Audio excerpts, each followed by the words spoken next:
अथ कीलक स्तोत्रम। ओम नमश्चंडिकाय नमः।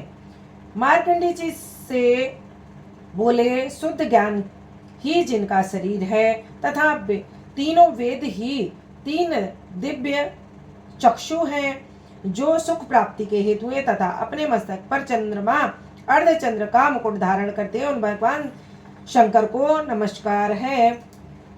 मंत्रों का जो अभिकीलक है अर्थात मंत्रों की सिद्धि में विघ्न बाधा उत्पन्न करने वाले शाप रूपी कीलक का जो निवारण करने वाला है, उस स्त्रोत को संपूर्ण रूप से जानना व समझना चाहिए।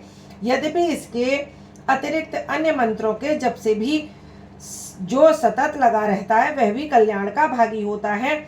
उसके भी उच्चाटन आदि कर्म सिद्ध होते हैं तथा समस्त दुर्लभ पदार्थों में वस्तुओं की प्राप्ति हो जाती है तथा जो केवल इस स्त्रोत से ही देवी की स्तुति करते हैं, उनकी स्तुति मात्र से ही देवी सिद्ध हो जाती है। उनके अपने कार्य के लिए मंत्र औषधि अन्य किसी साधन के प्रयोजन की आवश्यकता नहीं रहती है।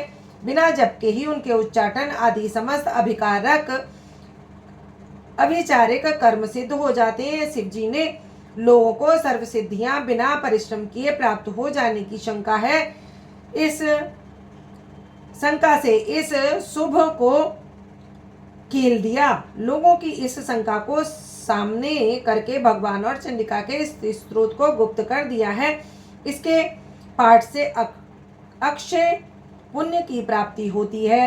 अन्य मंत्रों का जप करने वाला पुरुष भी यदि इस स्त्रोत के जप का अनुष्ठान कर ले तो यह भी पूर्ण रूप से कल्याण का भागी होता है। इसमें नाम मात्र भी संदेह नहीं है। जो साधक कृष्ण पक्ष की चतुर्दशी अथवा अष्टमी को एकाग्र मन से भगवती की सेवा में अपना सर्वस्व समर्पित कर देता है और उसे प्रसाद रूप से ग्रहण करता है, उसी पर भगवती प्रसन्न होती है, अन्यथा नहीं। इसी प्रकार सिद्धि के प्रतिबंधक रूप कीलक के द्वारा महादेवी के इस स्त्रोत को कीलित कर रखा है, जो पूर्ण कीलित रीति से निष्कीलन करके इस सप्तशती स्त्रोत का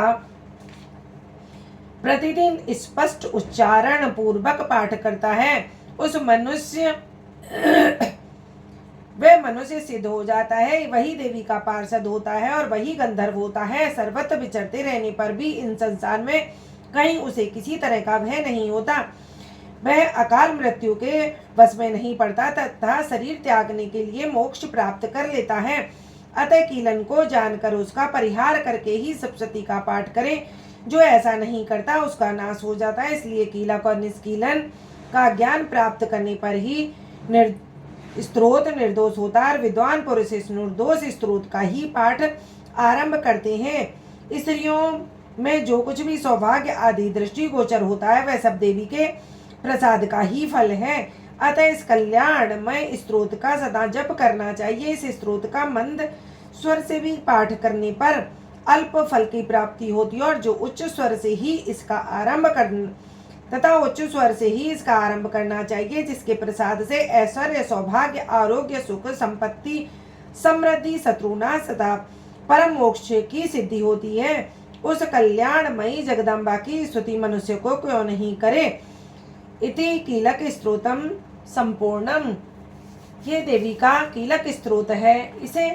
इसमें दुर्गा सप्तशती में यह निष्कीलन करके ही बताया गया है। कुछ पुराणों में ये कीलित कर रखा है, तो उन पुराणों का जो कीलक स्त्रोत है उसको निष्कीलन करके ही पाठ करना चाहिए, वही इसमें बताया गया है। इसके पाठ करने से क्या फल प्राप्त होता है ये हमने आपको पढ़कर सुनाया है। प्रतिदिन इसका पाठ करें नवरात्रों में। जय माता दी।